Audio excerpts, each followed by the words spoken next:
welcome to my last lecture of this visit. I just would like to briefly say a few words before I deliver the lecture. First of all, to thank the Hang Seng University and especially my dear friend Gilbert Fong for the opportunity to come here and deliver these 4 lectures and about a subject very close to my heart, which is蒲松龄and his聊斋誌異 stories. I think also this is a good moment in which to pay homage to the very generous patronage of Dr. Xin Kin, after whom my position here is named, because unfortunately Dr. Xin passed away earlier this week. He was 92 years old, and he had complications arising after a bout of COVID, respiratory problems, and he was in and out of hospital. I've heard this from a close friend of his. And he was a very, very generous and very, very sincere and cultivated person whom I had the great pleasure to meet on 1 or 2 occasions. A very genuine supporter of culture and the arts and of many other things as well. For example, he was a great supporter of the Hong Kong Philharmonic Orchestra, which I had the pleasure of hearing give a concert a couple of weeks ago, a superb concert. And it was my great honor for him to sponsor my visits here to Hang Seng University. I know that his foundation will carry on its good work under the leadership of his son Benedict, but I think now is a good moment to pay tribute to a very, very generous, broad-minded patron of Chinese culture, to whom we owe a great deal. My dear friend Leo Li, for example, was also named after him in his position at Chinese University. So I think we should, for a moment, just give thanks to these very generous-minded patrons such as Dr. Xin Kin. Now today I'm going to give my last talk, and I'm really coming to the point of the whole story, which is the problems of translating Liao Zhai. Of course, all these subjects are linked. I mean, why is it a problem? Because of the nature of the stories themselves. What kind of stories they are, I've already spoken about that. And it's a strange tale, actually, what's happened to these stories when they reach the Western world from the very earliest times, from 1842. I think 1842, the year of the founding of Hong Kong, was the first year in which Liao Zhai stories were mentioned in English. And I'm going to start from there and then take the story forward to the present day and the challenges confronting anybody translating these stories today. And I'm mainly talking about myself, of course, because I've been working on these for several years. Now, to go back to the beginning then, we have to go back to the early years before Hong Kong was founded, when the foreign merchants were confined in Guangzhou, in what was called then Canton, in what was called the factories. They were actually basically import-export offices, and quite large and quite flourishing. And this foreign community founded a journal, which was the first real journal to contain what we might call early sinology, early Hanxue, early writings by foreigners, especially English people, on the subject of Chinese literature. And it was very, to a great majority, written by missionaries. Now, the missionaries have had a bad press. I mean, missionaries are always accused of trying to interfere, trying to dominate, and so on and so forth. But I think we have to recognize that some of these early missionaries, like Robert Morrison, were extraordinarily clever scholars of the Chinese language and indeed perceptive readers of Chinese literature.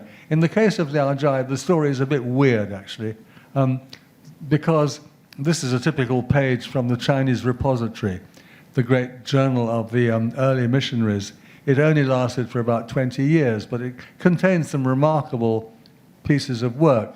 And I think the whole thing is now available online from Hong Kong University Library. Very useful, actually, source of reference. And one of the main contributors to the early years of that magazine was a very, very interesting gentleman by the name of Karl Gutzlaff.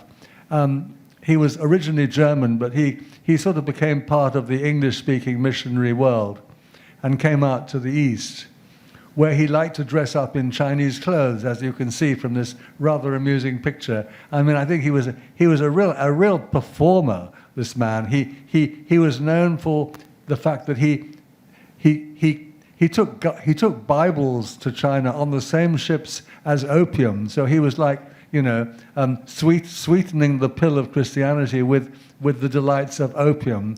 But later, as time went by, he became more and more seriously involved with the Chinese language. Here he is. It's a rather fine picture of him interpreting for the foreign military during the concluding weeks of the First Opium War, because his Chinese was extremely good. He also spoke Thai, he spoke Vietnamese, he was an extraordinary linguist. And often linguists are quite interesting people. He was certainly a very interesting man. And he ended up as the first chief secretary of the Hong Kong government, in fact, very early on in the 1840s. So he was quite a prominent figure, although he didn't live a very long life. He died in the 1850s. Apparently, as he settled into Hong Kong life, he became rather overweight and enjoyed life rather, which I think is a sort of typical thing about Hong Kong. Having spent 4 weeks here, I've eaten so much food, I'm not sure I'll even get into the plane, but I think Hong Kong specializes in what I would call the good life, Yes, he was the first Chinese secretary to the government, and he wrote all sorts of books, actually, quite apart from the Liao Jai thing, which I'm going to tell you about in a minute. He wrote this book, which apparently influenced Karl Marx, surprisingly. In fact, I believe Karl Marx actually the great communist philosopher, met Gustloff in Europe. I'm not sure about that. Anyway, these are a couple of his books, which were republished quite recently by Cambridge. So they are of a considerable historical interest. Now, I'm going to have to turn to this screen because I can't actually read that far away. In one of the issues of this Chinese repository magazine, Gustloff wrote what is definitely the first Western notice of Liao Jai. And I think it's very interesting because don't forget, he's a missionary. He's a missionary who can read Chinese, but he makes mistakes. For example, he also wrote an essay on Hong Lo Meng. And in his essay on Hong Lo Meng, he said that Jia Baoyu was a girl. Well, I mean, I think Jia Baoyu actually was a boy, but he perhaps would have preferred to be a girl. And maybe today we could explain this in a more psychological way. But Gustloff actually made a simple mistake and thought that Jia Baoyu was a petulant girl. And so I don't think his understanding of Chinese was that great. But when it came to Liao Jai, he wrote a long piece. It's about 15 pages long, and in the course of it, he summarizes several stories, and including one of my favorite stories, which is called in Chinese Xu Huangliang, the continuation of the millet dream. And in his summary of that story, he gets all kinds of things wrong. I mean, he wasn't really in a good position to read the stories in Chinese, but he was determined to draw a lesson from it, and this is what he said. The Chinese, in their leisure hours, like to peruse such lucubrations. I mean, that's a very pompous word for stories. And to laugh heartily at them, though they pretend at first not to believe them. Their superstitions, however, are thus nourished. So he's being very judgmental about these stories, and they can never free themselves entirely from the incubus. An incubus is something that kind of lives off your blood, And there is nothing that can liberate man from this thraldom except true Christianity.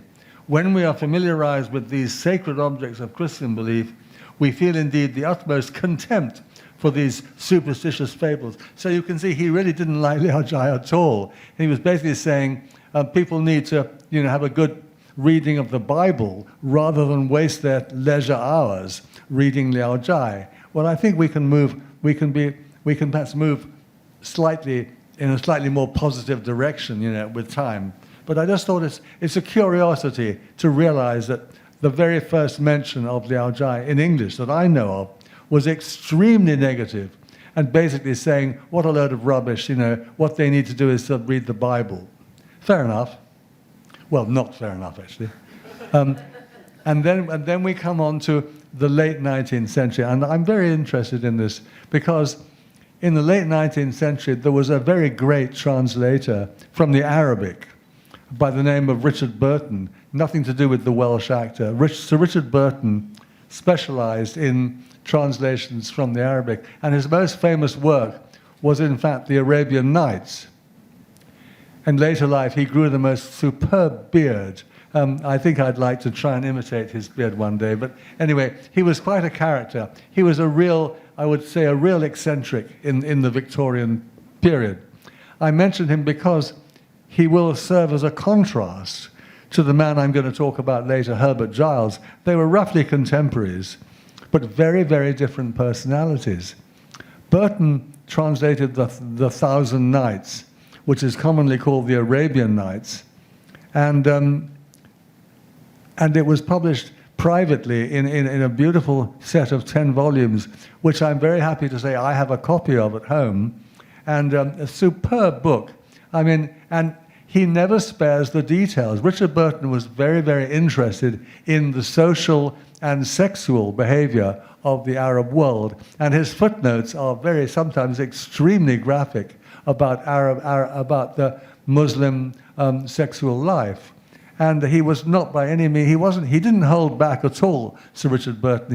He went into great detail about the sexual customs of the Arabic world. I mention that because it's going to be relevant later. This is one of the title pages of his Arabian Nights. He also wrote several other translations. I mean, he was a great adventurer. He went to try and discover the source of the River Nile, and he traveled all around the Middle East and North Africa. He was a great adventurer, and he was also he was fascinated by erotic literature, and he translated the two famous works of erotic literature, the Kama Sutra, which is of course an Indian work, and then the Perfumed Garden, which is an Arab work. Both of them basically handbooks of sex. And here are some of the covers. They're still reprinted all the time. These are all Richard Burton's translations. And the famous Kama Sutra, which describes every possible sexual position you can possibly imagine. And the Perfumed Garden, which is a kind of equivalent in the Middle Eastern world, the Muslim world, all translated by Richard Burton with great pleasure. I mean, he really had a good time doing this. He didn't have any problems with it. And his translations are still reprinted today. This is the Wordsworth Erotic Classics series, a wonderful series. And Richard Burton was not afraid of translating erotic texts. Now we come to a very different person, but very much a contemporary of Richard Burton's, Herbert Giles, or Herbert Allen Giles. And although I've left his dates blank there, they are actually 1845 to 1935. He lived to an old age. He was 90 when he died. And he's a hugely important figure. I actually gave a lecture about him here. I dedicated a whole lecture to him, I think back in 2016, I think, when I talked about 4 different phonologists. And I'm a huge admirer of Herbert Giles. He was a very remarkable man, but completely different from Richard Burton, as we'll see. Whereas Richard Burton, he really enjoyed retelling Oriental erotica to the Victorian world. Herbert Giles was the very opposite. He wanted none of that, and that was his personality. It wasn't just the time. It wasn't just the moment in history. Because as we know, during the Victorian age, there was a very double standard attitude towards anything to do with sex or the erotic. On the one hand, they disapproved of it, but on the other hand, there was a very active sort of underworld, if you like, an underworld that existed, because human beings are really, they are the same throughout the ages and across all the cultures. And I think, physical love is something shared by all the various branches of the human race. as are many of the other shades of this wonderful idea of love, these are things that are universal. Now, Herbert Giles, a very interesting man. His father was an Anglican priest, and John, I think his name was, and he was an Anglican priest, and with some rather unconventional ideas. And he got put in prison. Herbert Giles' father got put in prison because he had a servant girl, a maid, who got pregnant.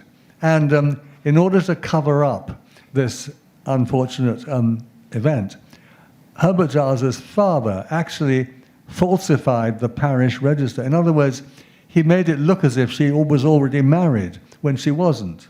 And he got found out. The Bishop of Oxford found out that he had done this, and as a result put him in jail. He was in jail for about a year for having falsified the parish register, which he did out of kindness and out of generosity. And anyway, he got over that. I mean, he went on to become a quite well-established priest. And his son, Herbert Giles, there's a lovely picture of him as a 12-year-old boy with his dog. Any dog lover is a friend of mine, because I've had many, many dogs in my life, and I was born in the year of the dog, So, I mean, any dog, that looks like a very nice dog.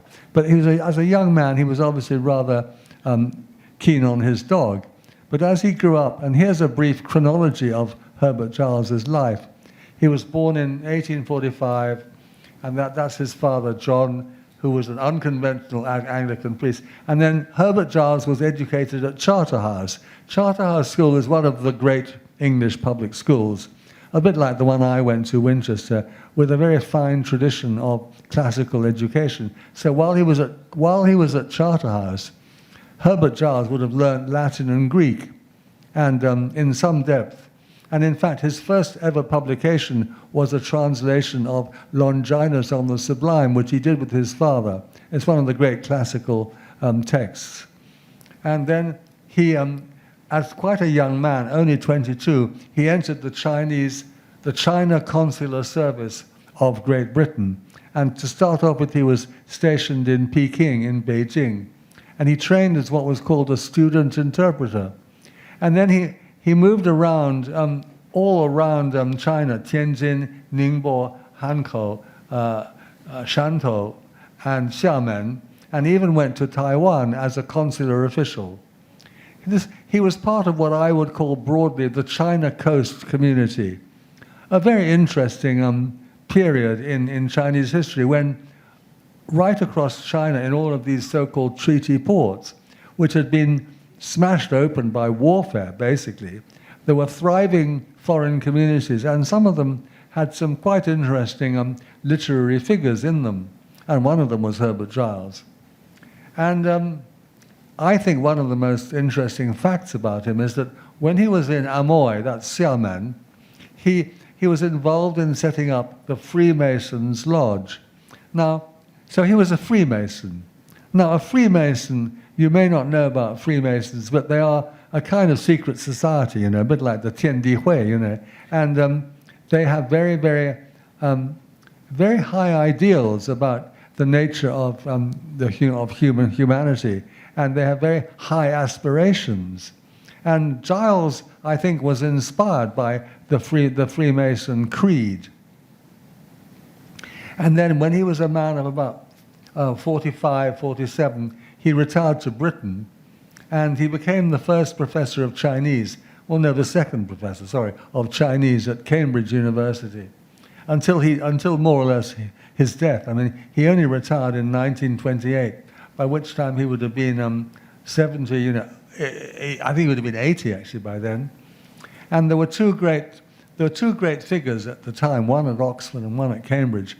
And Giles was at Oxford and was at Cambridge. And at Oxford, there was James Legge, an equally brilliant translator.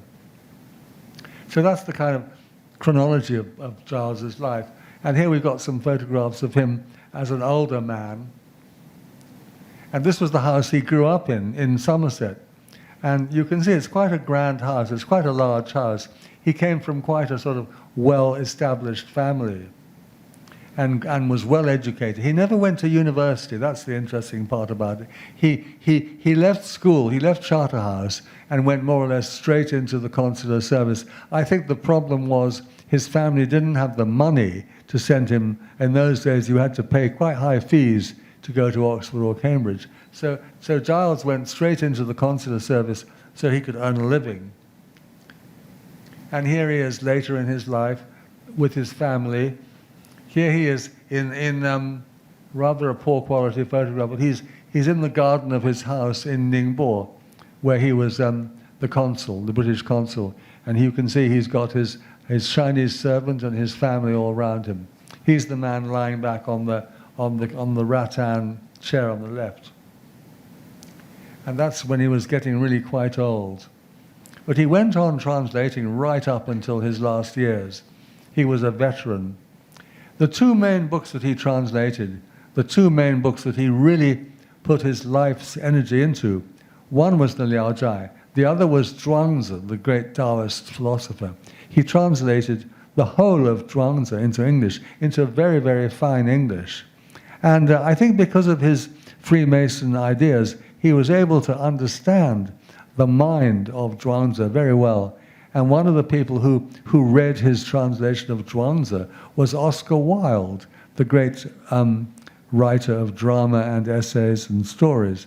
And Oscar Wilde was so impressed by Giles's translation of Zhuangzi. He thought it was one of the great books of his time. And he was also very active in the contemporary Chinese world. He was a very traditional-minded person. He believed very much in the Manchu imperial family. And on this occasion, there was a very distinguished Chinese Manchu ambassador in England. And actually, Giles is not in this picture, but he received him in Cambridge. And that he was very, very much in favor of the Manchu cause. Didn't really believe in kind of the May the 4th movement, that kind of thing. This is a very interesting statement he made about the Freemasonry of the heart. I think it's a very important statement in order to understand his, the way he worked, the way he thought, the way he felt. Does this question point to that higher and more ethereal scheme of morality veiled in an allegory and illustrated by symbols drawn from operative masonry, which was initiated in prehistoric times, when the human race, emerging gradually from savagery and barbarism, first turned to contemplate the wondrous works of the great architect of the universe, that's God, of course, and began to recognize the mutual obligations subsisting between man and man. For this is the masonry that every enlightened mason should seek to cultivate, the masonry not of forms and ceremonies, but of the heart. In other words, he had a very advanced philosophy of human brotherhood based on high ideals. I mean, obviously closely linked to Christianity, but the Masonic Brotherhood, a very, very powerful movement in Britain in the 19th century. And even to this day, there are many Freemasons in the United Kingdom.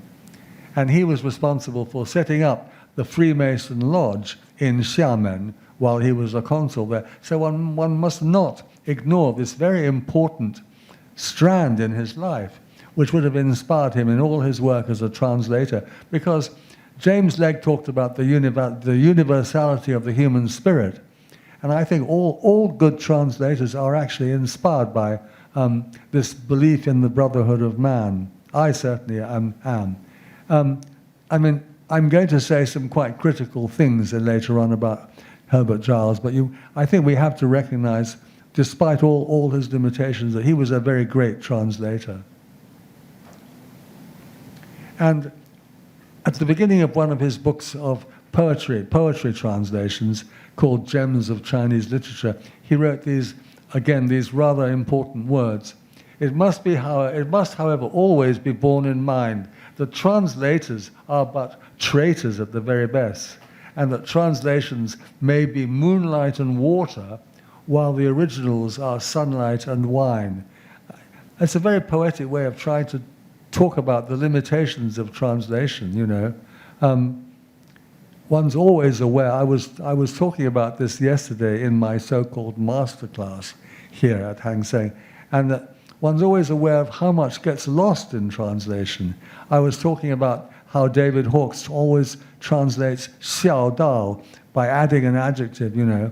If Wang Xifeng 孝道, he might say, she said with a mischievous smile, or with a provocative smile, because he was so aware that you lose so much when you're translating dialogue. You've got to try and put something back in.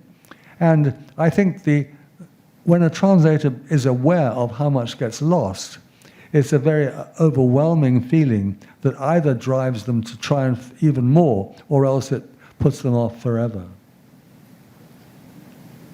He also wrote this rather nice poem, Dear Land of Flowers, meaning China, you see, 花国, forgive me that I took these snatches from thy glittering wealth of song and I can't read, twisted to the uses of a book, strains that to alien harps can ne'er belong. Again, he's talking about the shortcomings of translation, especially when translating poetry. The gems shine purer in their native bed, concealed beyond the pry of vulgar eyes, until through labyrinths of language led, the patient student grasps the glowing prize. So in other words, he's saying it's much better to read Chinese poetry in Chinese and to struggle with learning the language than to read translations. Yet many in their race toward other goals may joy to feel, albeit at second hand, some far faint heartthrob of poetic souls whose breath makes incense in the flowery land. So he's saying we can never really capture the full magic of a Chinese poem when you translate it, but at least it's a kind of second-hand echo of the real thing. A very sensitive man and a very finely tuned translator who obviously enjoyed writing rhyming verse of his day. This is one of the title pages of a reprint of his Strange Stories from a Chinese Studio. I called my book Strange Tales, partly as a homage to Herbert Giles. And this is the beautiful binding of the original edition. Actually, the binding was designed by a friend of his called De la Mer. I'm very happy to possess a copy of this original binding, and it gives you some idea of how beautiful the books were in those days. And this is the revised edition of 1908 with his inscription to Rosamond from her grandfather. His granddaughter was called Rosamond. And he dedicated it to all of his grandchildren. There they all are. He had a big family, several sons. He was always arguing with his sons. He was a very difficult man in his personal life, very argumentative. He used to lose his temper a lot. But I mean, he was obviously very fond of his family. Now this is, we're getting to the heart of the matter now. This is Giles's, from his introduction to the second edition of the Liao Zhai in 1908. Such then is the setting of this collection of strange stories from a Chinese studio, many of which contain, in addition to the advantages of style and plot, a very excellent moral. So you see, because of his background as the son of a Christian pastor and as a firm believer in the ideals of the Freemasons, Giles is still trying to find a kind of moral justification for these stories. The intention of most of them is, in the actual words of Tang Menlai, to glorify virtue and to censure vice. So he's saying these stories are really to teach you how to lead a good and virtuous life, and of course, preferably a Christian life. Always it must be borne in mind according to the Chinese and not to a European interpretation of these terms. as an addition to our knowledge of the folklore of China, and as a guide to the manners, customs, and social life of that vast empire, my translation of the Liao Zhai may not be wholly devoid of interest. It has now been carefully revised, all inaccuracies of the first edition having been, so far as possible, corrected. Herbert, Giles, Cambridge, July 1908. That was the only time he revised his translation, and he didn't change very much. In addition to the Liao Zhai and the Zhuangzi, he also published an enormous dictionary, I mean, still today very, very useful, of the Chinese language and its English translation. And it's still worth consulting. He wrote several other works about Chinese literature and Chinese history. And this is the Chinese teaching room in Cambridge with his own writing on the blackboard. Now, I'm just going to have a drink of water, so I think maybe we'll have a pause for 2 or 3 minutes, and then we'll get into the next section, which is I'm going to look in detail at some of the shortcomings of Giles's translation, especially his attitude towards corporeal references. That means anything to do with the human body, anything, blood, phlegm, and he felt a profound need to simply remove all references to the human body. And I'm going to talk about that in some detail now, but I'll just have a brief pause.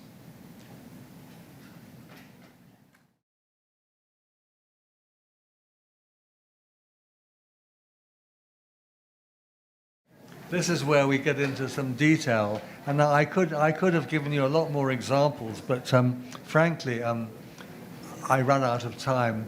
So we're going to look at some of these detailed translations of stories which I think personally depend for their literary and psychological effect on certain details which Giles simply leaves out. Now, I was accused in a very long article in the mainland online forum of being a consumerist translation who simply likes to please the decadent tastes of the Western reader. And by introducing sexual references into my translation. Now, I'm afraid this gentleman who wrote the piece was entirely wrong, because all I do as a translator is to represent my faithful master, my author, Songling. And Songling's attitude towards love and sex was extremely open. He was a very open-minded individual, and he had what I think I've called in one of my previous lectures a desire to portray understated sensuality. I mean, he wasn't writing pornography. He wasn't writing an erotic novel like Jin Ping Mei or some of the late Ming erotic novels. But he was prepared to recognize that in human relationships, physical contact, physical pleasure plays a very important role. And he would make constant references to that, but in a very light way, in a very understated, subtle way, which is very important, often plays a very important role in the actual dynamics of the story. And that's why I believe it's important to reproduce those elements very, very faithfully. Now, unfortunately, Herbert Giles belonged to a very different world. I mean, I think it was partly his personality, and partly, I mean, his the times in which he lived. But the reason why I say partly his personality is because I've just shown you examples from Richard Burton. And Richard Burton, who was living in the same time and who actually worked in the British consular service. He was the British consul in the Italian city of Trieste. And so he was, in a way, very comparable to Herbert Giles, but his personality and his attitude were totally different. He believed in reproducing scrupulously the details of Muslim sexual mores, and unlike Herbert Giles. So I think that comparison is terribly important when we start to look at these details.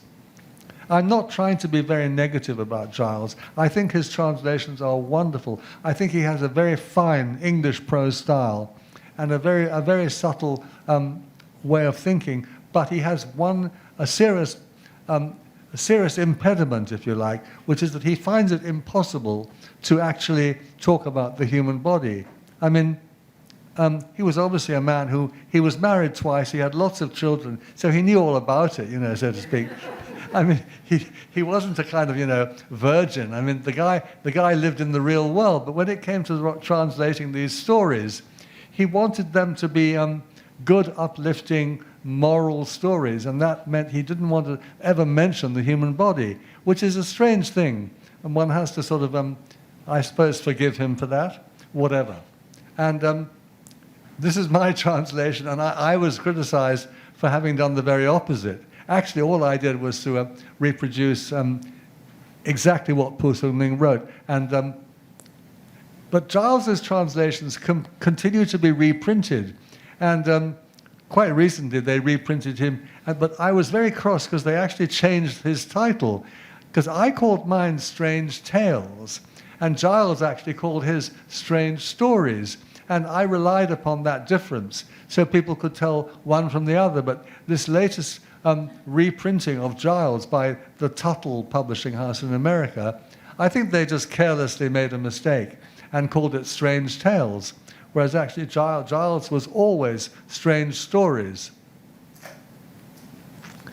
Now, there's a very early story in both his selection and mine called, we both call it The Talking Pupils. It's a very interesting story about a man he goes out walking one day and he sees a very beautiful lady in a carriage, followed by a very beautiful.蒲松龄liked feminine beauty. That was one of the primary themes of his stories. And I think I've got a picture of it here. Here we are. This is from a late 19th century illustration, and you can see the man. And inside that carriage is a beautiful lady, and following it is a maid on horseback. And the man was apparently rather too forward in his behavior. And this is how Herbert Giles translates the beginning. Though by no means destitute of ability, he was a very unprincipled rake, and in the habit of following and speaking to any woman he might chance to meet.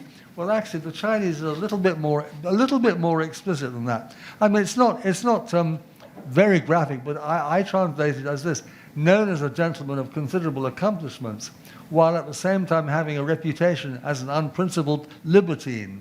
If ever a pretty woman caught his eye on the street, he would trail her and do his utmost to seduce her. Now, maybe I've gone a little bit too far. These things are very, very a matter of judgment, But I felt that the Chinese, especially that expression, "qingbo," was implied a man who really was unprincipled in his behavior and was quite definitely looking for some kind of encounter of a predominantly physical nature.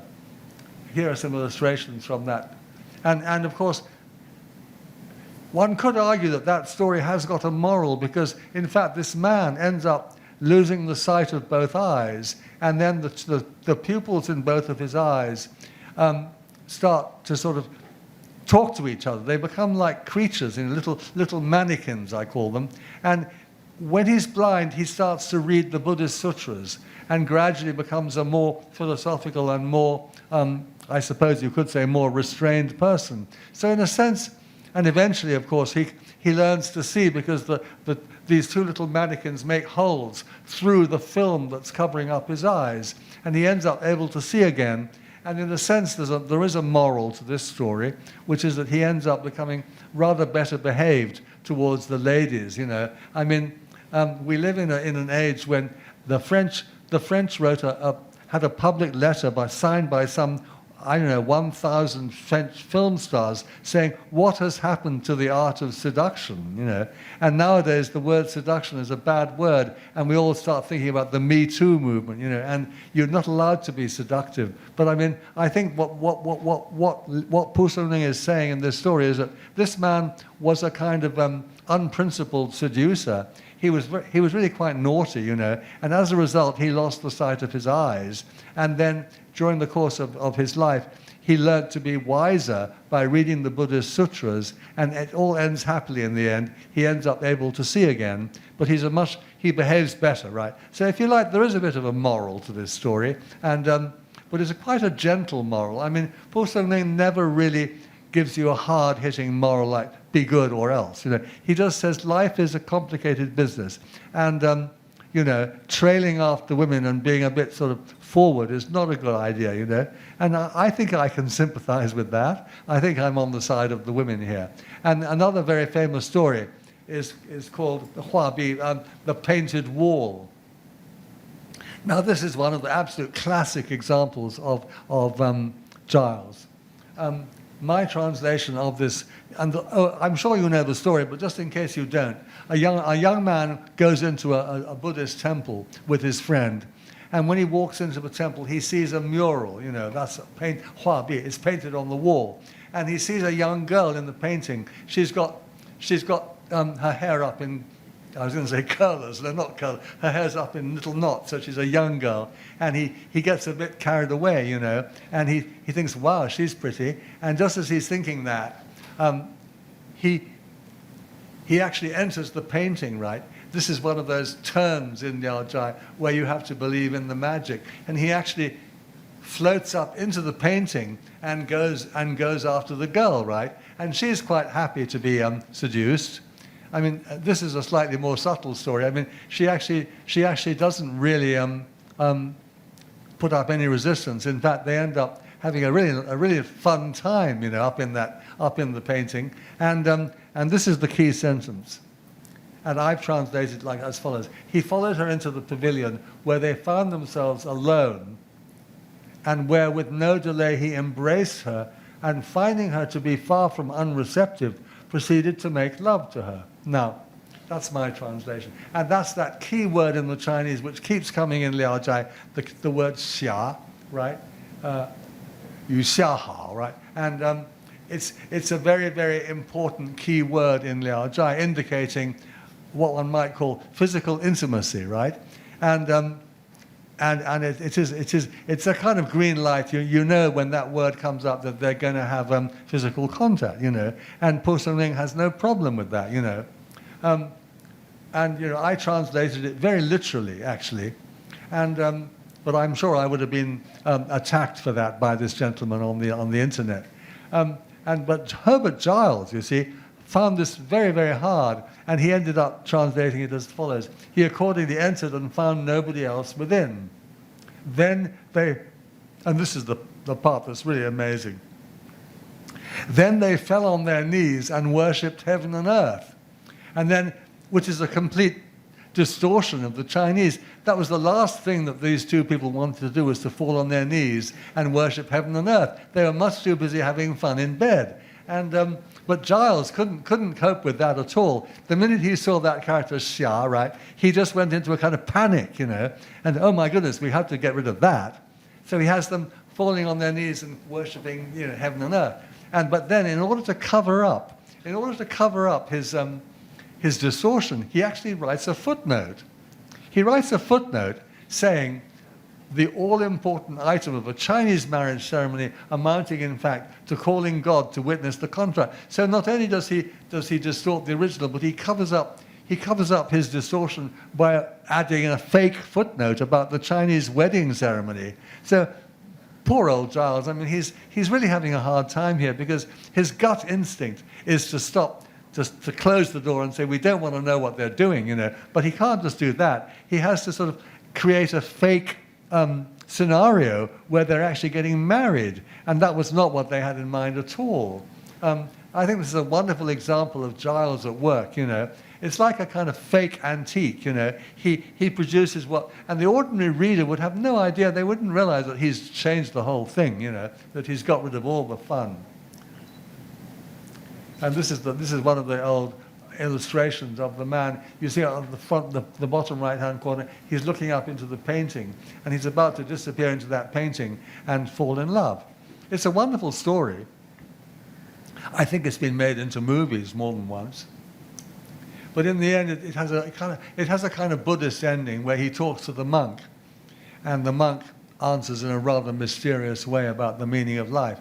It's not a moralistic story.蒲松龄is not going to criticize this man for making love to the girl. No, by no means. And this is a modern kind of rather amusing modern sort of illustration of it. Now, I want to pause for a moment and with permission of my audience, this is where you may want to leave the room if you like. I want to talk about the phrase making love, because nowadays it's always understood to mean having sex, and actually it didn't used to mean that at all.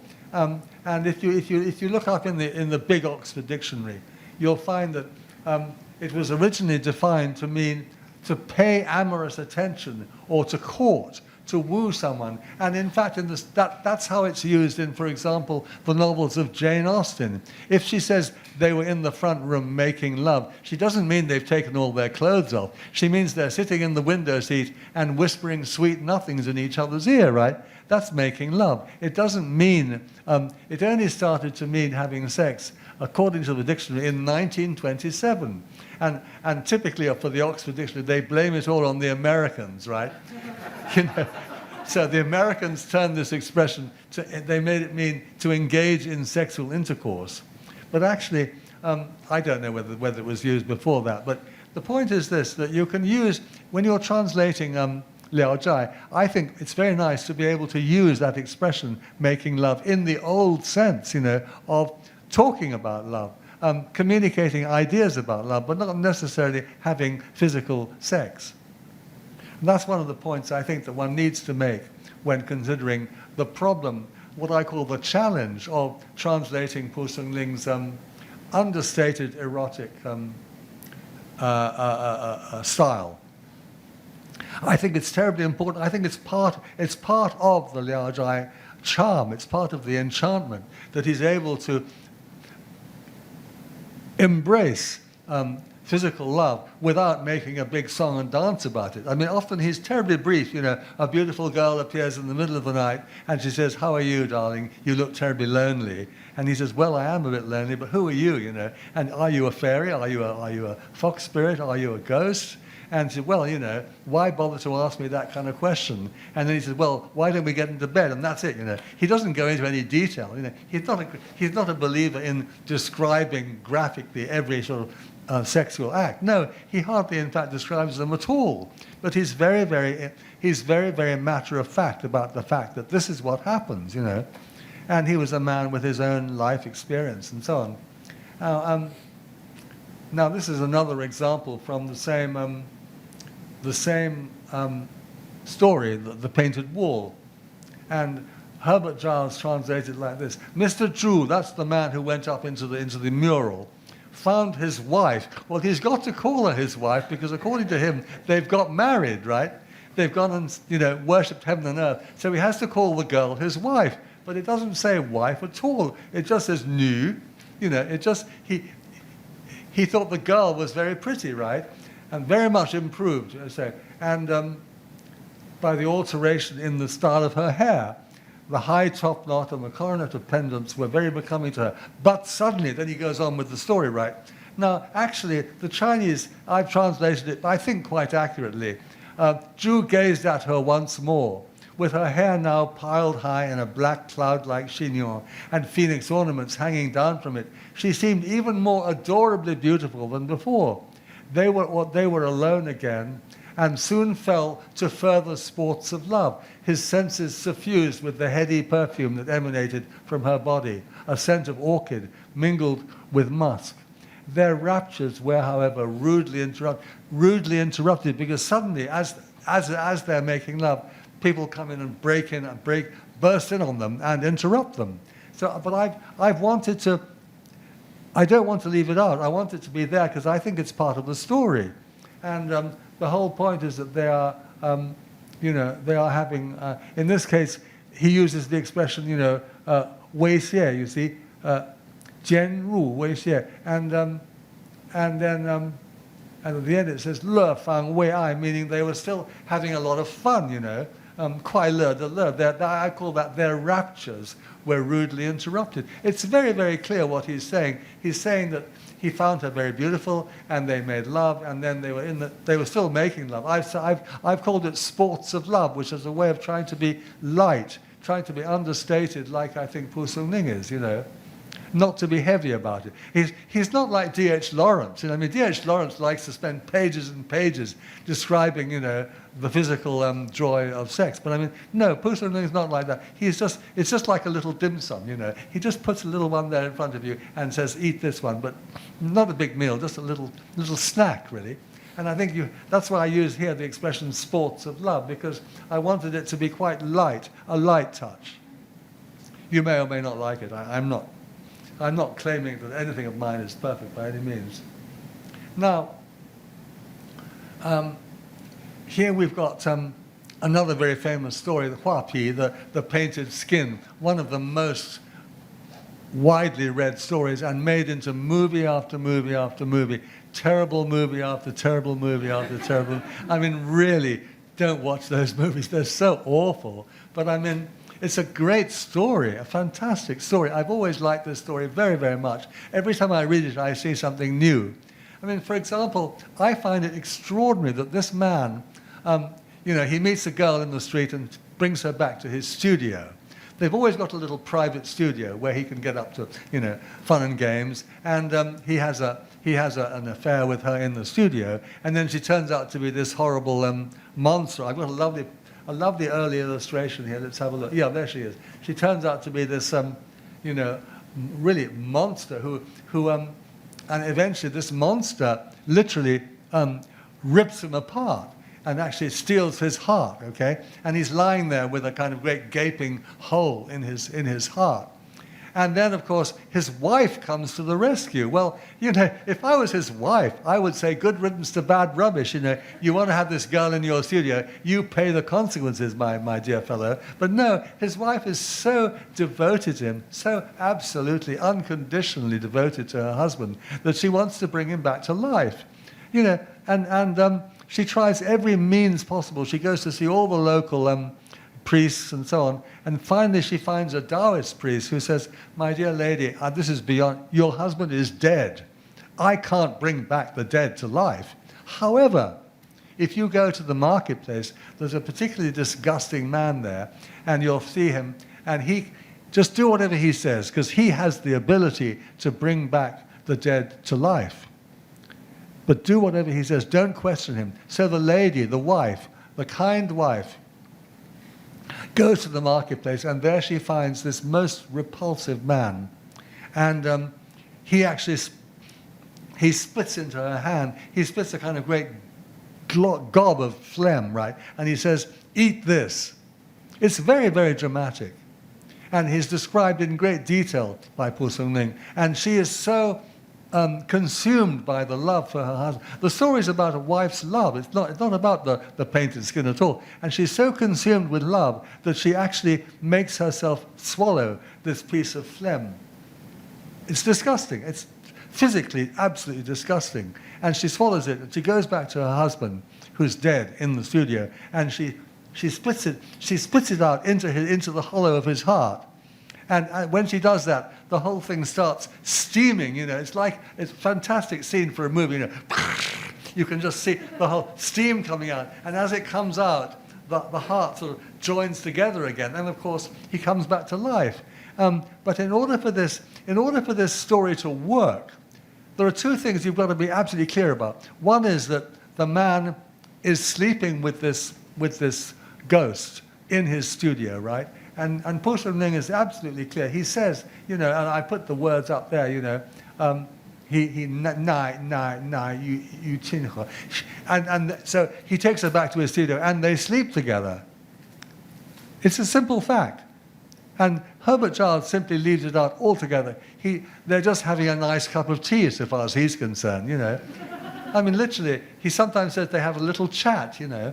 I mean, because he can't bring himself to just say the simple things that蒲松龄says, right?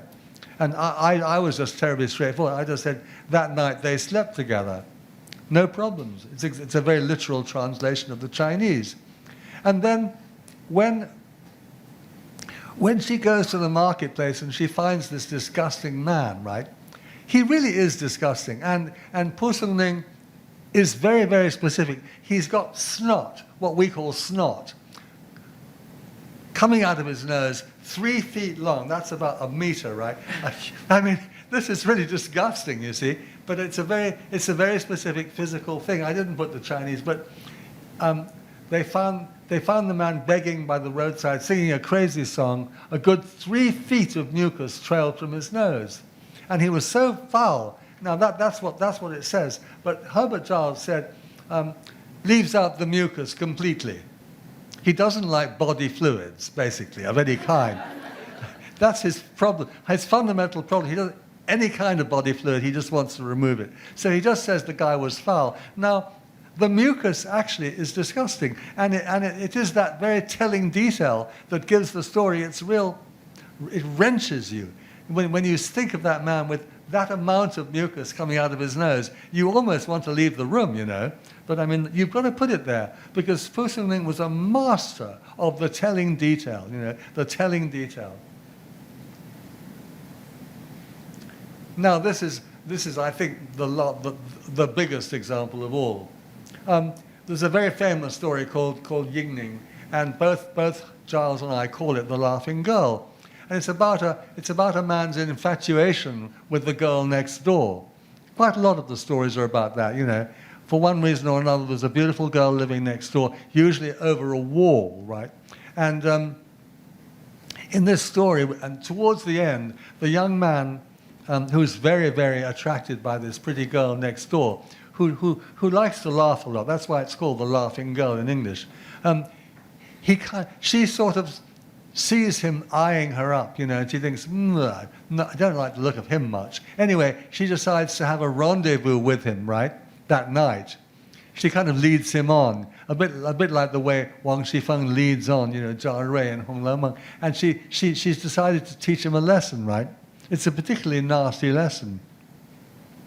And so he comes up there. He comes at night time. His wife's in the house, right? The wives are always in the house minding their own business while the men go out and do bad things. Anyway, so he goes up to this wall, and he's really excited about it, you know. And he thinks that now they're finally going to, you know, get together.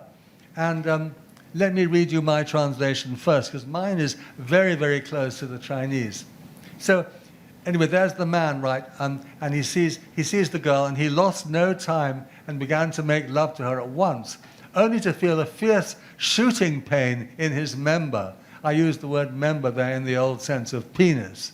As if a sharp awl were boring into it. He fell with a great cry to the ground, and then when he strained his eyes, he saw before him not a beautiful girl, but a rotten old log propped up against the wall. He'd been making love to a dank hole worn in the log by the dripping rain. This is very, very graphic detail, that the man thinks he's been having sex with the girl next door, and actually he's making love to a hole in a log, and he gets bitten by a scorpion. Now, if that isn't a dramatic detail, you tell me what is. And you've got to reproduce it, otherwise the story completely collapses. Now, let's see what dear old Herbert Giles does with this, because, I mean, I'm sure he understood exactly what was going on, but he absolutely couldn't cope with it at all. And this is what he said. Seizing her hand to tell his passion. He doesn't mind talking. He doesn't mind words. You know, they're fine to tell his passion. He found that he was grasping with his hand only a log of wood which stood against the wall. And the next thing he knew was that a scorpion had stung him violently on the finger. Right. So he's decided it's all about the finger, right? Well, I'm afraid it's not, darling. It's not about the finger. It's about another part of the body. And Herbert Giles doesn't want to mention that. So this is perhaps the most outstandingly interesting example of Herbert Giles's refusal to mention certain parts of the body and bodily fluids, bodily parts. And it kind of ruins the story, because, I mean, if he's got a bit of a bite on his finger, just go and put some, antiseptic on it and a plaster, he'll be fine. But that wasn't the case. He'd been bitten on the penis, and he basically died. He was bitten by a scorpion on a very private part of his anatomy. And that's the whole point of the story. If you don't give that, you're shortchanging your reader.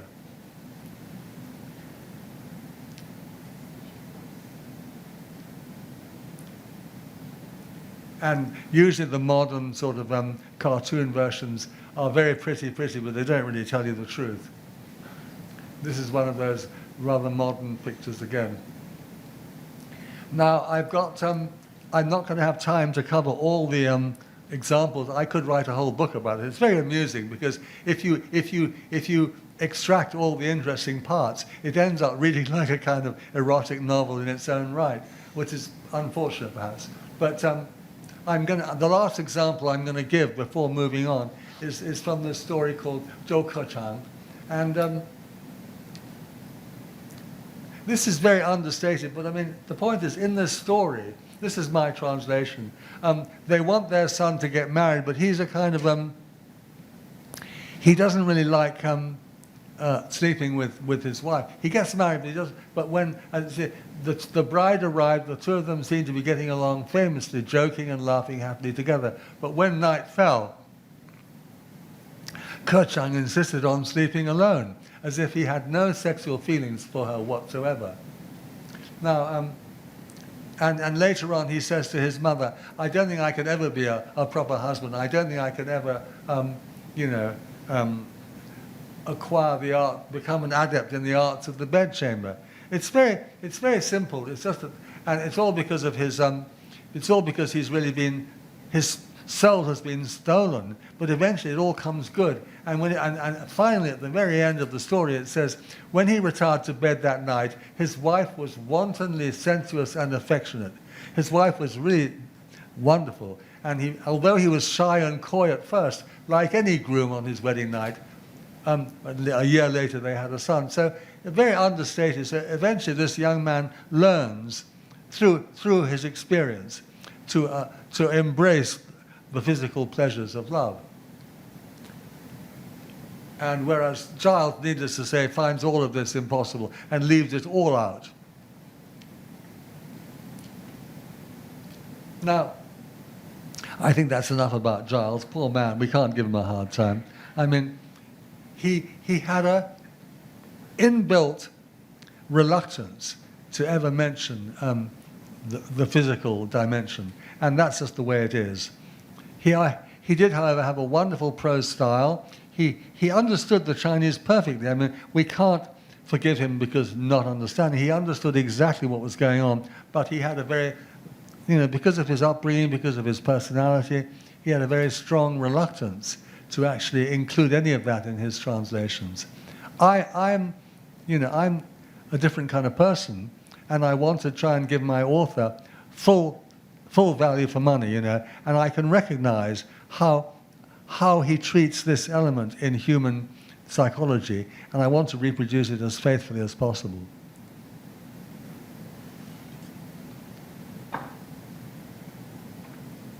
Now, if we move out of the English-speaking world, there have been many other translations.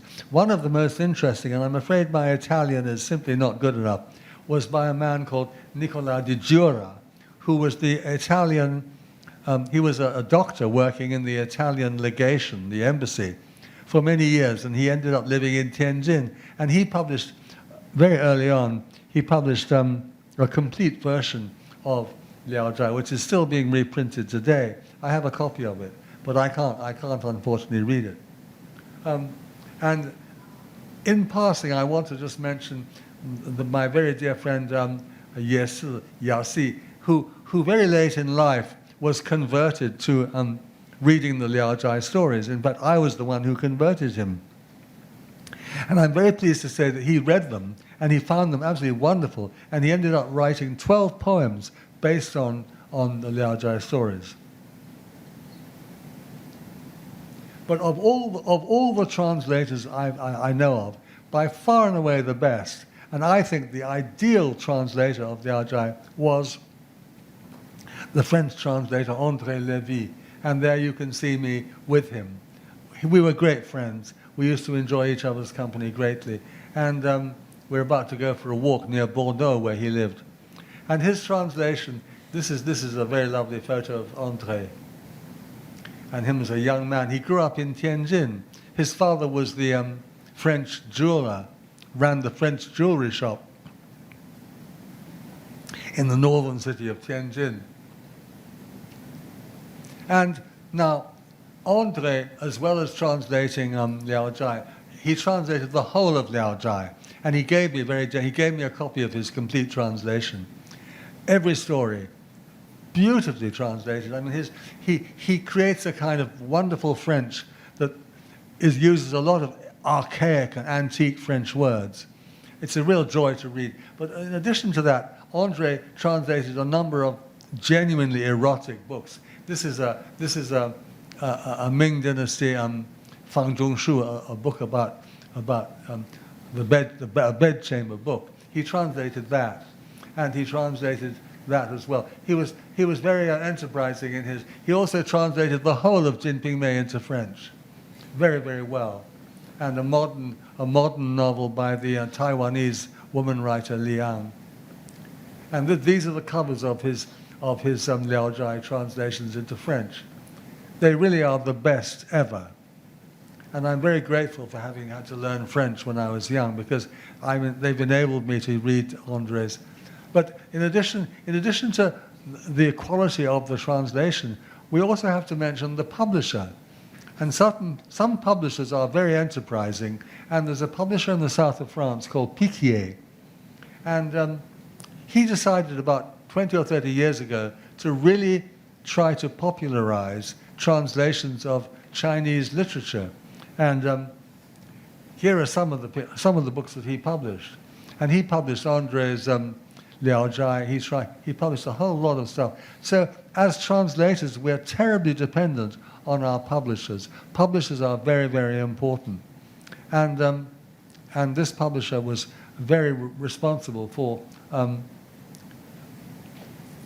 Now, I'm going to end.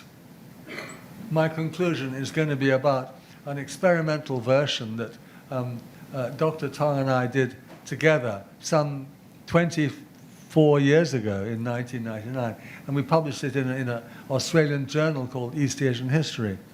And what we tried to do in that experimental version was to try and make up for what was lost. There was something lost in the Liao Zhai, we felt, and not just what Herbert Giles lost, but something about the flavor of it. And we experimented by adding in all kinds of elements.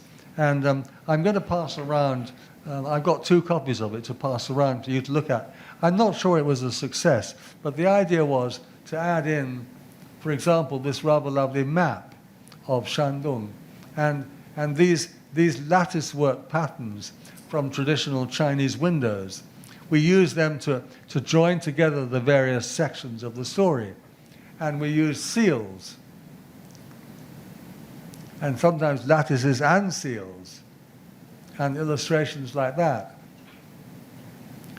So it was a very richly illustrated translation. And these Taoist talismans, which were designed to exorcise spirits, to try and keep away the Hu Li Jing. You see, we put in some of these. And just straightforward illustrations like that. Now, whether or not that was successful is a question that I'm still pondering. What I'm going to do when I finish in a minute is I've got 2 copies of this to pass around. And you can, I maybe just put them on the front here. You can come and have a look at them and judge for yourself.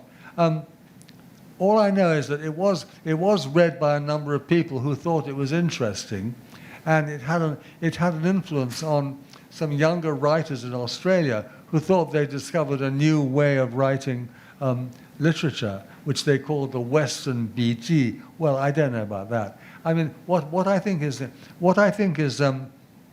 important about it is simply that we recognize that there was so much missing, that there was so much about the quality of the Liao Zhai stories. They all are taking place in a kind of Zhai, a kind of studio.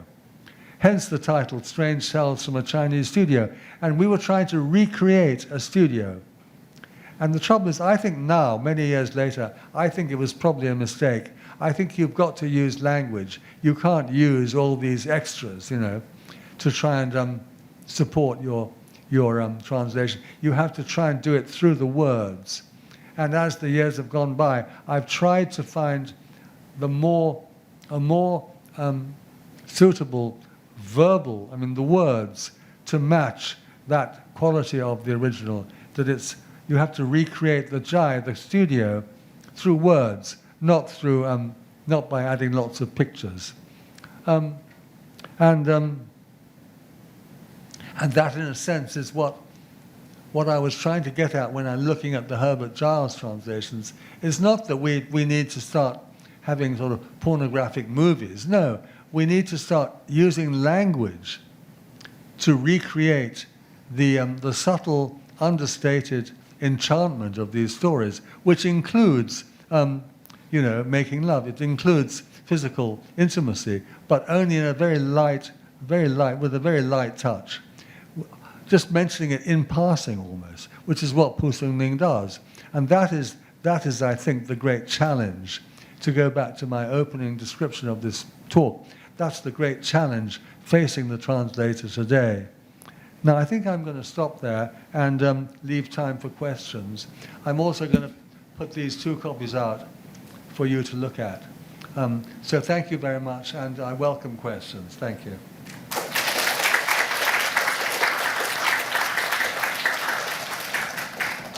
William, could you pass me my rucksack? Because I put the 2 copies in there, and we can have them, we can show them. Thank you. Thank you.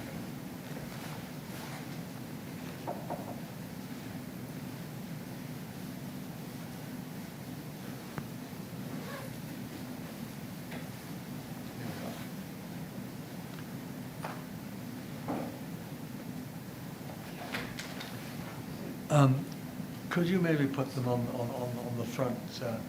There's that one there, and this one is actually printed separately. These are translations of a long story called Lian Xiang, or Lotus Fragrance.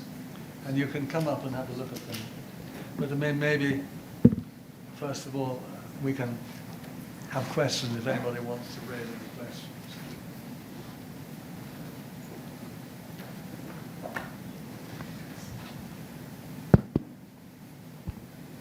Thank you, Professor Minford, for the inspiring lectures. Can you speak up a bit, because okay. I'm very hard of hearing. And, sorry. My question is, what are the differences between translating蒲松龄's 聊斋志异 and translating other Chinese novels like 红楼梦 or novels written by Louis Cha, for instance? Thank you.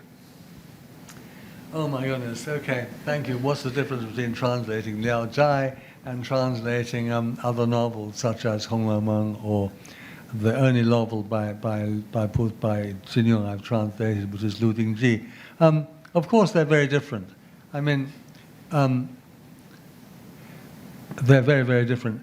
I mean, Hong Lo Meng is a vastly long novel. I only translated a part of it, but one's dealing with a very long, endless flow of narrative and a lot of very, very detailed descriptions of daily life. I think, on the other hand, there are some very strong similarities between Hong Lo Meng and Liao Zhai. They are both basically concerned with the idea of qing, the idea of emotion, feeling, passion, to a certain extent love. And they're neither of them being judgmental.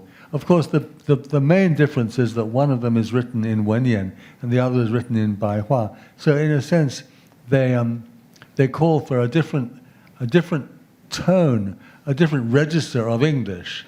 It's a lot easier, really, to create a simple level of English for Hong Lameng, because we have a very simple English style of narrative in the long history of fiction, you know, from the 18th century onwards. Liao Zhai is different because it's a very special kind of Wenyan. It's not even normal Wenyan. It's very hard Wenyan, I think, very hard, and therefore a lot more work has to go into the choice of each word, you know, and I think therefore it's a different kind of approach. You work a lot more closely with the words.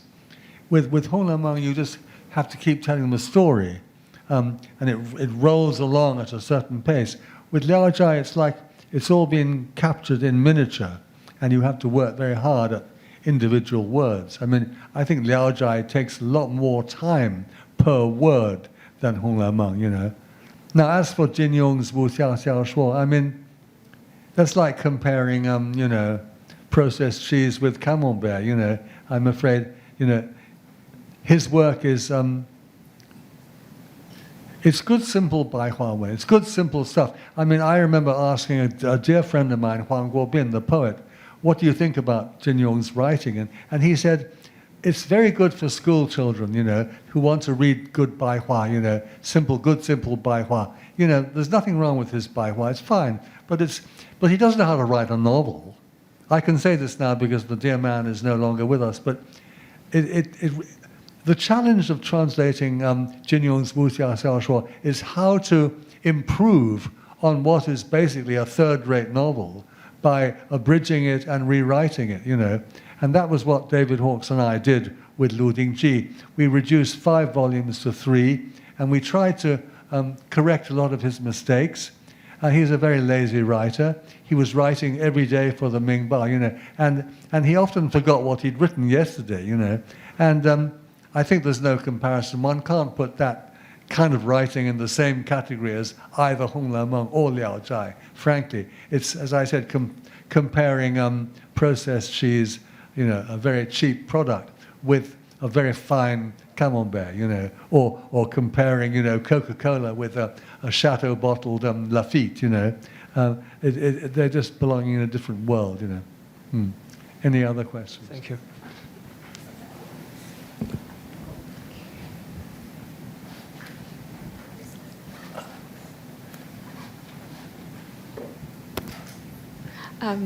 Good afternoon, Professor Minford. Thank you. I have a few questions to ask. As you just mentioned, you've translated Hong Lameng with another translator. So do you prefer to translate the words alone or prefer to work with others? And also, you have mentioned so many translators. Some of them you said is an ideal translator. So do you have any translator that you admire and who is still alive today? Still alive today? Okay. Yes. Thank you. That's very important detail. Yeah. Go on. So that if they still publish any translation work, then I can still read them. And so if there is someone in mind, and then what do you appreciate about him or her? Okay. And then, you better stop there, otherwise I'll forget your first question. Okay, thank you. Okay. The first question was, do I prefer working alone or with somebody else? Now, I've done both. I've done a lot of both. And I started off working with Professor Hawkes, but he was my teacher. So I learned so much from him that I absolutely value. I treasured the experience of working with him. Although we were not working on the same text, I was following on from him, but I learned a huge amount from that. And I've also had a lot of pleasure collaborating with various people over the years. Very often my students, and I would play the role of the person revising and polishing their drafts, and that I've always enjoyed enormously. I think translating on your own is a very lonely business, you know. There's nothing sort of romantic about it. You just shut up in your study, and it's a pretty lonely business. So, but on the other hand, it's a very rewarding business. I mean, I translated, for example, the three books I did for penguins in America, the I Ching, Sun Tzu Bing Fa, and Dao De Jing, all on my own, you know. And that was a very lonely and sometimes very difficult process, you know. But also, at the end, I felt that's me, you know. And when I did my Liao Zhai, it was entirely done on my own, you know. And so I think I enjoy both, but there are certain works that are so demanding, you have to do them on your own, you know. And that's certainly true of, for example, the Dao De Jing, one of my very favorite books and one of my favorite works of translation. I did it in complete solitude, really. And that's why it is the way it is, you know. Your second question is a really hard one to answer because, to be honest, all the best translators have already left this world, you know. I'm afraid. I mean, my very dear friend André, I think by far the best French translator of this, and others of his generation, like Jacques Das, who translated Shui Hu Zhuan, neither of them are alive. Of course, Herbert Giles died about 100 years ago, you know. But I mean, David Hawkes died in 2009, you know. He was the greatest translator of his time, and Arthur Waley before him. But frankly, you know, my teacher of Chinese studies, Liu Cunran, in Australia, when I told him that David Hawkes had died in August 2009, he sank into his chair and he just said, 现在没有好人. There's nobody good left, you know. I don't want to sound too depressing, you know, but the standards, the general standards of translation from Chinese today are terribly, terribly low. I can't point to anybody who I would say to you is an ideal translator. I can't even point to somebody who's, I think, a very good translator. I'm really stuck for an answer to that question.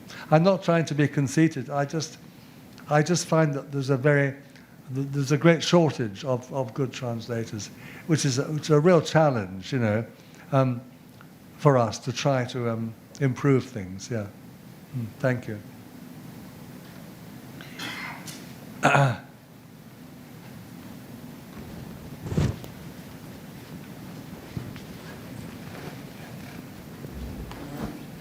Thank you, Professor, for the very inspiring series of talks.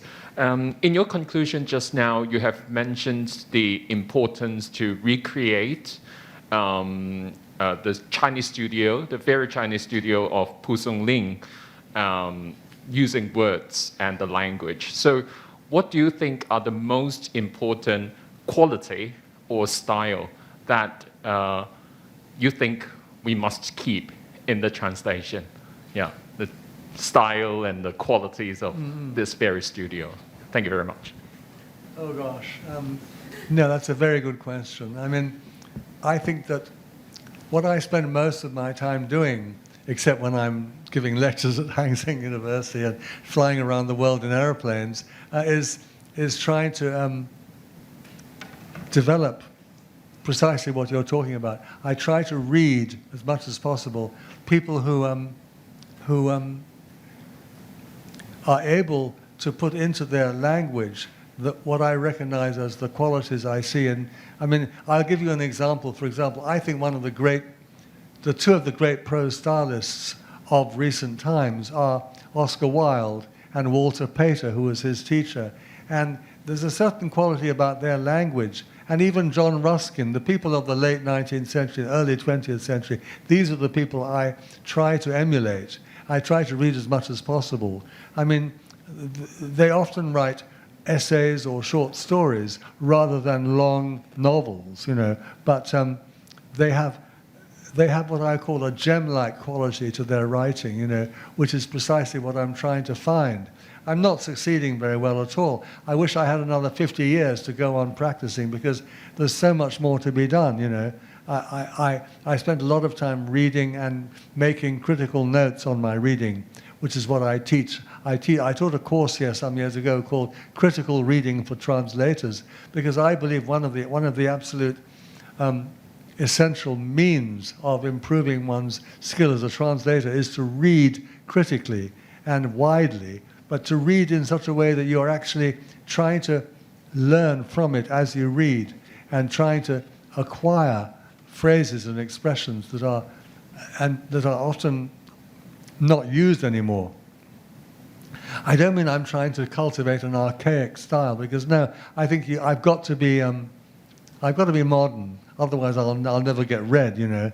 And I have a very dear friend called Timothy Mo, who's a novelist, and on his father's side he's from Hong Kong. He's Chinese, but on his mother's side he's English.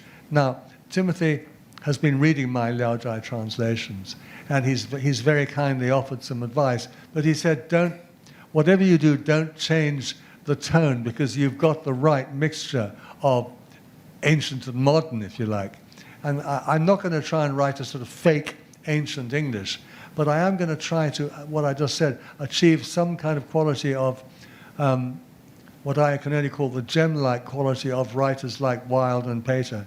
And but he also said something I found very interesting, which is that as you translate them, those stories combine a kind of rather stylized miniature quality with an almost popular romance, like Mills and Boon or Harlequin books, you know, because sometimes the stories are almost in that genre. And so there is a kind of element of the popular there as well. And I don't want to debase them by writing in too popular a style, but I also don't want to become too bookish, you know, too ivory tower. I think蒲松龄was trying to entertain, and he was doing it in a very specific way. What I can't do is to emulate his use of allusions, because if you read the commentaries, and I talked about them last time, if you read the commentators, you see that almost every sentence of蒲松龄contains an allusion to the great classics. Very often the Zhuozhuan, the Chunqiu Zhuozhuan, which he read and read and read as the great model of narrative prose style. But and sometimes Sima Qian Shiji, I can't do that, because I can't incorporate Chinese allusions into my English.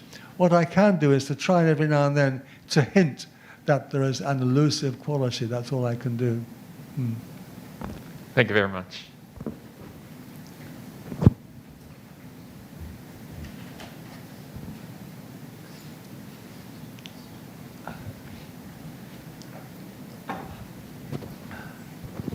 Thank you very much, John. I enjoyed reading the translation a lot. Thank you. So I had a comic book with Lian Huanhua with the same cover of Yingning you just shared with us. So that is very, very interesting. My question is, actually, it's not really a question, and I wonder if we can probe a little bit further into your friendship with Andre, especially when you mentioned that both of you are translating Liao Zhai and you're friends. And in this case, how does this kind of shared experience of reading the original work and also perhaps the discussion of the translation process influence each other, if any? And how does that speak into the translated work in the end? Thank you, Joe. Oh, thank you, Janice. I mean, Andre and I, we often would go together to conferences. For example, we went to one in Barcelona once, and he came and stayed with me in France, and then we drove on to Barcelona. We would meet in Taiwan sometimes at conferences, and we never talked about translation.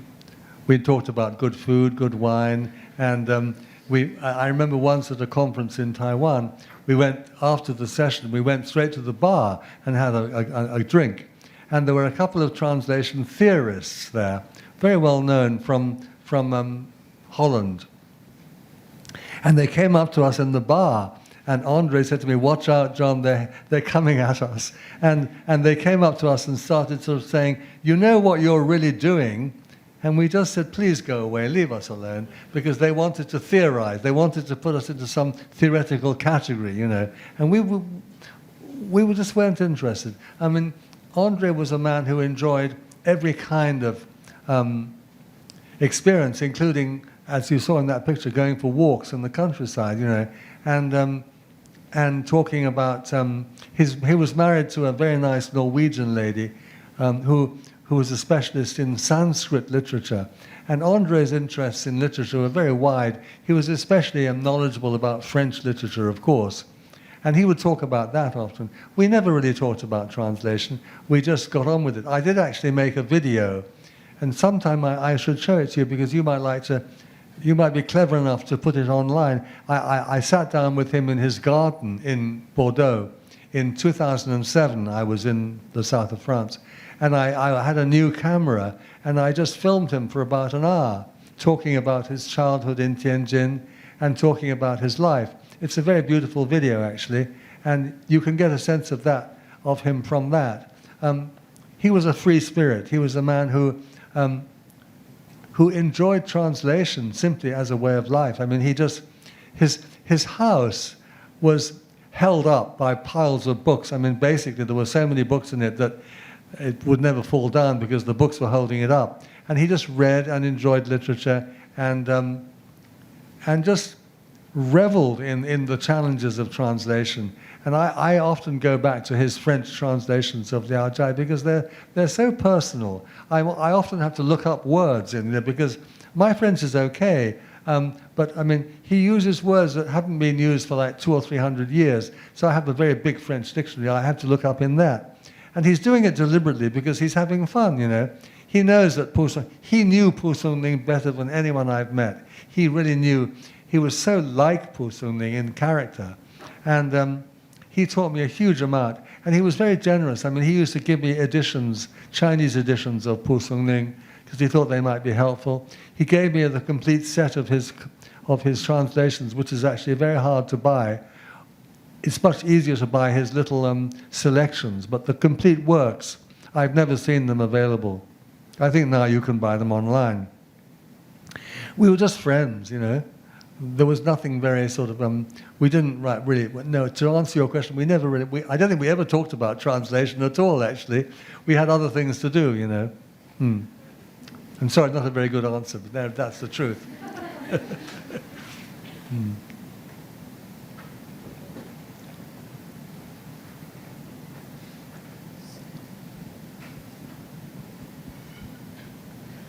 Thank you, Professor Minford, for giving us... Oh, please speak louder. I can't hear otherwise. Okay. And then I won't be able to answer.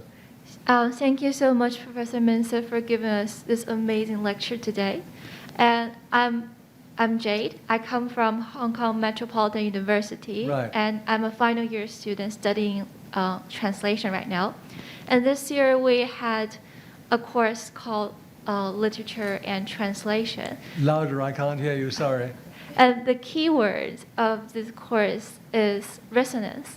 And I wonder if you have ever came up any resonance when you translating Liao Zhai Zhi Yi. For example, when you see the vivid demonstration of the ghost, will it reminded you of the mystical characters or animals in Shanhai Jing? Or do you? And there's another question about resonance, is that do you think such resonance is vital for translators to translating their works? When they read in the source text, they remind of something else. Do you think it's important to bring this resonance to their readers? And thank you so much. I'm terribly sorry. I didn't hear enough to really be able to answer your question. Would anyone like to amplify what this young lady said? Because anyone want to be brave enough to try and... That's okay. I can demonstrate again. Is my voice loud enough to hear it? No. Okay. Maybe slower and louder, yeah. Okay. I'm very hard of hearing, sorry. Oh, sorry about that. Let me demonstrate it Maybe again. remove your mask for a moment. That would probably help. I think the mask is also... Thank you very much. Yeah, sure I'm sorry to be a bit of a bully, but I want to hear what you've got to say. Try again. Yeah. So Slowly and loudly. this semester we have conducted a course called Literature and Translation. And the key word of this course is resonance. Resonance, right. Yes. Not the course I wrote for Open University. Uh, I wrote a course called Culture and Translation. Maybe it's my own course. Yeah, this course is conducted by Dr. Kelly Chen, and he cited a lot of citation Kelly, from yes. your work. I know Kelly, yes. Yes, exactly. And she mentioned a lot about resonance when translating. So I wonder if you have aroused any resonance when you're translating 聊斋志异. For example, have you, when you're reading this vivid demonstration of the ghost in 聊斋志异, will it reminded you of the mysterious characters that are written in 山海经? And do you think such resonance is important for translators to translate their works? Thank you, and now I can hear you. And I missed the key word resonance the first time. Now look, I think Kelly probably read my course because I wrote a course 20 years ago for Open University called Culture and Translation. Yes, exactly. I think resonance is just a shorthand word for saying the music, the unstated, the subtext, all the things that matter, you know, for a translator. Do put your mask back on again. I feel bad about making you take it off. Sorry. I know that masks are important. If I tried to give my lecture with a mask on, you wouldn't understand a word I was saying. But I think that resonance is a wonderful word to describe all the things that you try to capture when you're translating. And of course, the absolute extreme example is translating poetry.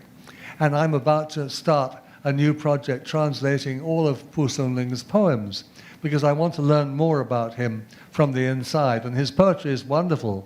And more than any other form of literature, I think poetry has so much music in it that you have to listen very carefully to the sound, and then you have to echo that sound, and that is the resonance, you know.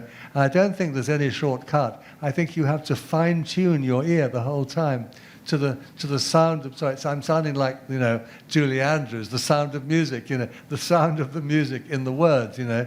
And music is the ultimate art, in my opinion. Music is. I always wanted to be a musician myself, but I became a translator because that was the only thing I could do, really. And but I'm still very conscious of wanting to capture the music of a writer, of capturing not just the melody, but the rhythm and the underlying patterns of sound that come in the language of the original. For example, in Hong Lao Meng, there's a wonderful resonance which I can only call it a lyric resonance because it's a very lyrical novel. People think it's a novel, therefore you can't talk about it in the same way as, say, a Ci poem, you know. But actually, Hong Lao Meng is very much like a Ci poem. The whole novel reads like a very, very long, 1 million word long Ci poem. And it's no accident that the greatest scholar of Hong Lao Meng, Yu Pingbo, was also a scholar of Ci poetry, you know. There's a certain resonance, a certain quality about that novel which is lyrical, basically. Now, with蒲松齡, it's different. It's a different kind of resonance, but it goes back to what I was talking about earlier, about this kind of, the way he chooses every word with infinite care. This man had a whole life to spend on these stories. You know, he wrote them over a very long period, and you feel that he kind of fondled them. He couldn't let go of them. I'm sure he rewrote them and rewrote them and rewrote them until finally he arrived at a finished version, because he put so much care into the choice of every word, every expression.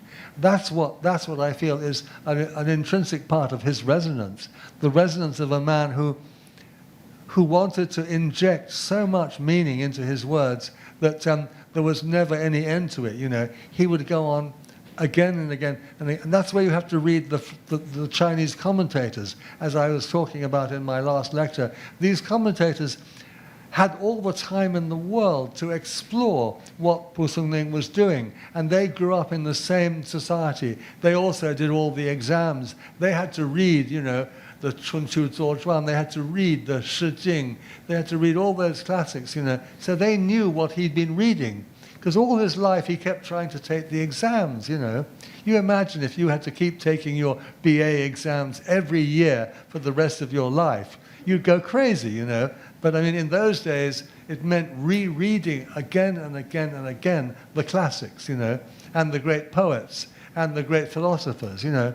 And so he had all of that in the back of his mind all the time. And then when he chose a few words to describe a situation, often he would be quite unconsciously quoting from the classics. And those commentators, like those 5 big commentators, of those commentators, 2 of them were not really making literary judgments. They were saying, he's quoting this, he's quoting that, this is a reference to this, and just page after page after page. And you, as a translator, you've got to be very patient. You've got to recognize that. Even though you can't reproduce it. You can't reproduce, that quality, because that's an intrinsically Chinese thing, you know. But you can try to find some substitute. Now, in my book, my first book of Liao Jai stories, I devoted about 100 pages to notes at the back, you know. I didn't make them into footnotes. There are no numbers in my stories, but if you care to look at the back, you'll find a lot of commentary by me, which is often based on the Chinese commentators. And if I feel it's helpful to point out that he's making an allusion to the Chunqiu Zuozhuan, for example, I'll take the time to try and reproduce that.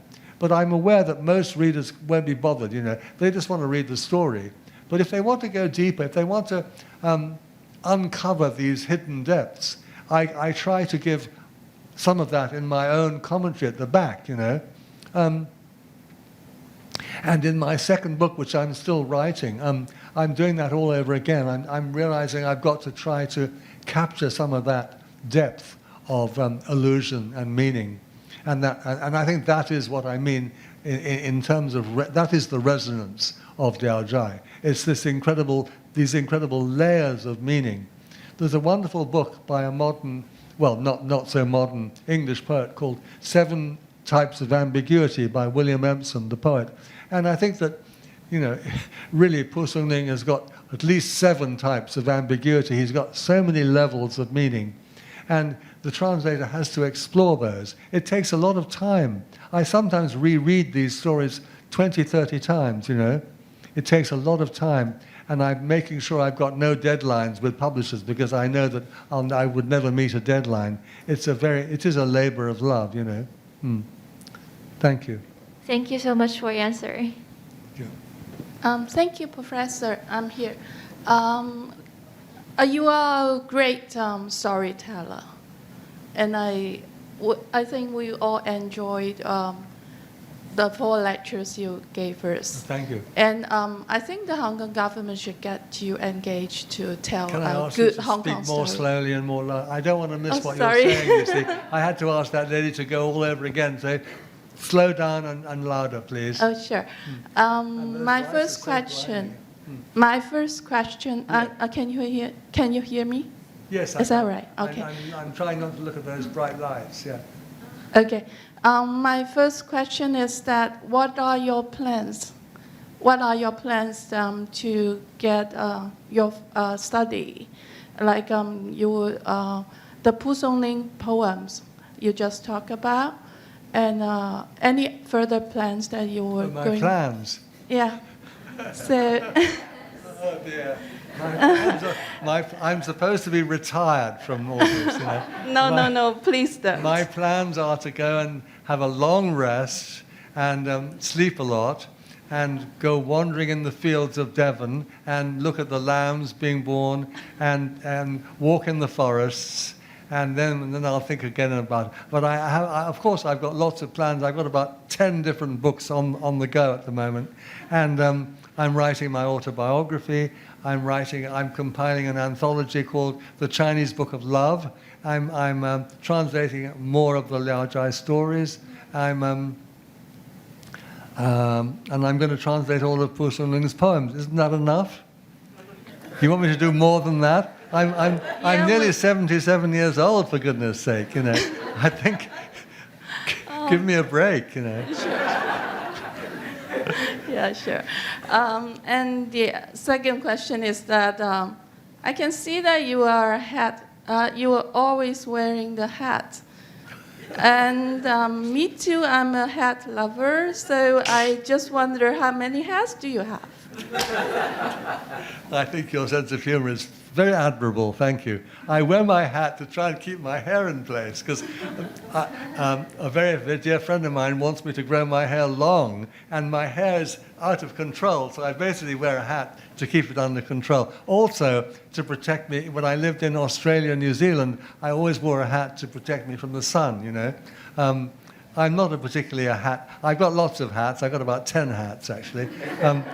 And a very dear friend of mine, the poet Gu Cheng, he wore a hat. He said he wore a hat to keep his thoughts inside his head. I'm not doing that. I just wear it because I like wearing hats, you know.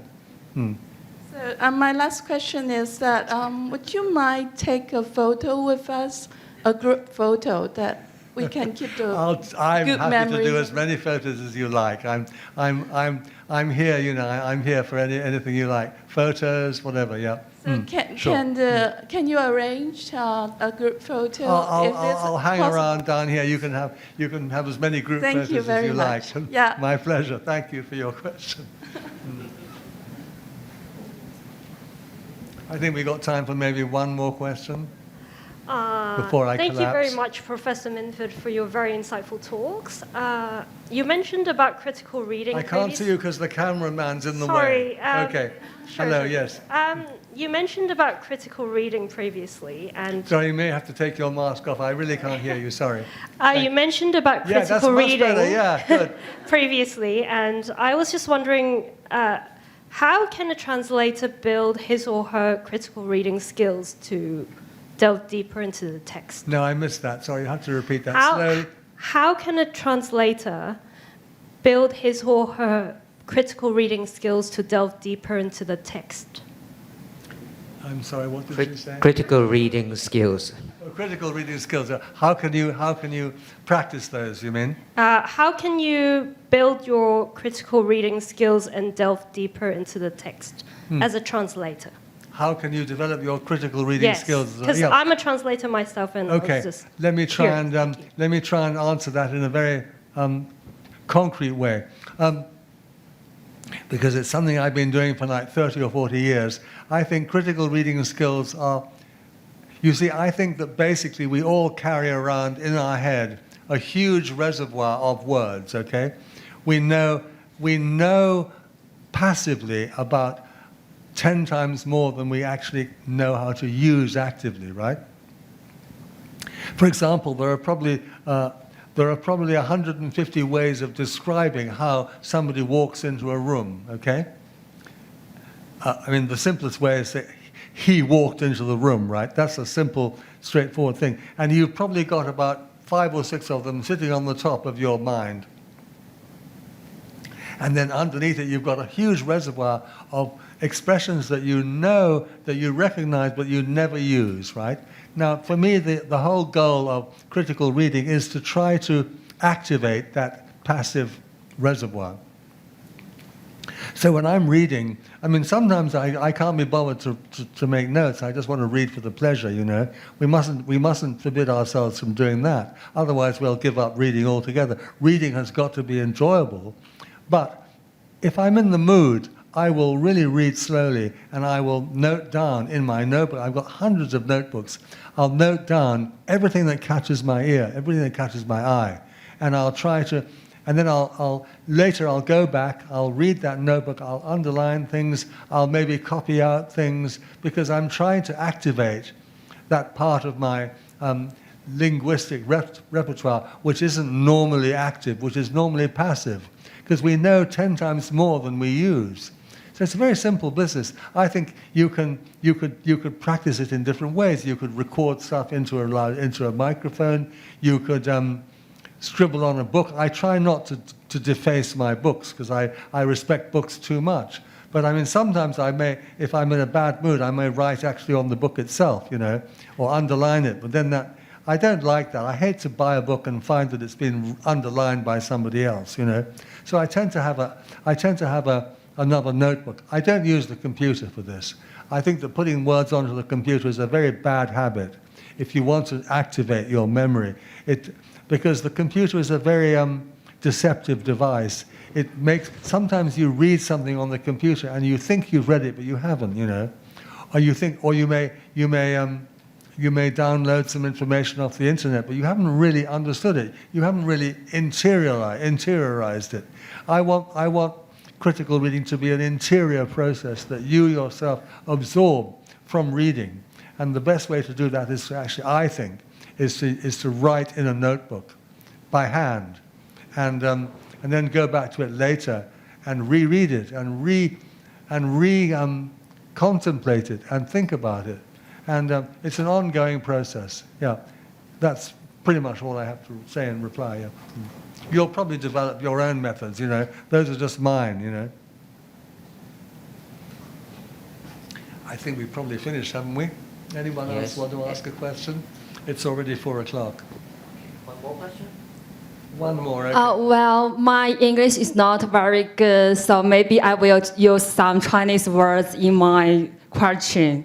Yeah, several years, not several years ago, several days ago, I listened to another report. It is talked by Professor 艾兰诺, very famous translation professor. And he told us a translation book named 红楼梦, which was translated by you and another translator, yeah? Maybe someone can help me to translate. 有个艾兰诺教授，非常有名的汉学家，他在前几天的讲座的时候，介绍了您的译本《红楼梦》这一本，他非常的推崇。他说那本是你翻译的最好的一本小说。但是今天您给我们介绍的都是《聊斋志异》，那么对于您自己来说，您是更喜欢您的《聊斋志异》这本译本呢，还是《红楼梦》这本译本？谢谢啊。Thank you. 我用英语回答，对不起。Yeah, fine. I think what you're saying is of these two translation projects, translating 红楼梦 and translating 聊斋, which is it that I feel most pleased with, satisfied with? Is that right? To be honest, I think probably for me, my Liao Jai is the one that is closest to my heart because I did it on my own. And in fact, when I showed this first volume to my teacher, Professor Hawkes, with whom I translated 红楼梦, he read it and he said, John, this is your best work, meaning you have finally found your voice as a translator. Before I was his student, I was copying him. I was trying to learn to translate like him, right? When I got to the Liao Jai, I feel I had sort of grown up in a sense. I started doing it in 1991, by which time I was already in my 40s, and I had my own ideas, and I decided to do it on my own. So when my teacher said to me, this is your best work, I felt he was saying, you finally found your own feet, you know? So in that respect, I feel that is what I became. On the other hand, I feel an incredibly strong attachment to 红楼梦. When I go back to that, I always feel like a little dog going home, you know? I feel like I belong there. I'll never feel that way about蒲松龄. I have a huge respect for蒲松龄. I think he's a master, an absolute master of his craft. But I always feel a bit scared, actually, about蒲松龄because, you know, is some very beautiful lady going to walk in the door and then, you know, then disappear into the night, you know? Will I be left all, you know, heartbroken and so on? So I find his world is the most wonderful world, but it's also a little bit uncomfortable, you know? It's a strange world. That's why they're called strange tales. That's why he's called 志异, you know? Whereas 红楼梦 is profoundly human, you know? It's profoundly comfortable in the sense that I feel I'm at home there, you know. I feel I could be in the Da Guan Yuan, you know, playing a wine game with friends, you know, or writing poetry. With with the Liao Jai, I never feel that sense of comfort. It's not a comfortable book. It's a book about the strangest things, and therefore I'm very drawn to it, but I don't feel the same sense of coming home to it, if that helps to answer your question. I do enjoy translating it very, very much, though, yeah. Thank you very much. Please give a big round of applause for Professor Minford. Well, thank you very much.